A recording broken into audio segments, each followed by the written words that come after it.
আসসালামু আলাইকুম। জি বলেন। আপনি জানেন বাংলাদেশে আদমশুমারি শুরু হয়েছে, তো আপনার পরিবারের সদস্য সংখ্যা কয়জন সেটা আমরা গণনা করতে এসেছি। জি বলেন। জি, আপনার নামটা? দিনমজুর। না, মানে আপনার পেশা না, আপনার নাম।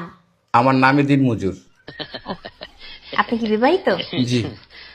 কয় বছর হচ্ছে বিয়ে করেছেন? 1 বছর। আপনার কি বাচ্চা আছে? জি 2 জন। মানে আমি 2 বিয়ে করেছি। ও আচ্ছা। আপনার স্ত্রীর নাম? ছোট জন না বড় জন? বড়জন? কেয়ামত। কিয়ামত। আর ছোটজন? তুফান। ও তুফান।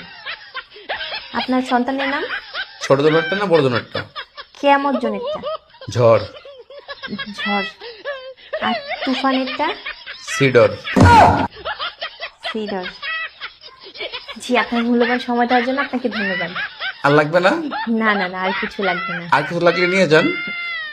না না, তাহলে ভিতরে এসে চা খেয়ে যান। এখানে বেশিক্ষণ থাকলে সমস্যা আছে। না না না, আর কিছুই লাগবে না। আপনাকে অসংখ্য ধন্যবাদ, ভালো থাকবেন।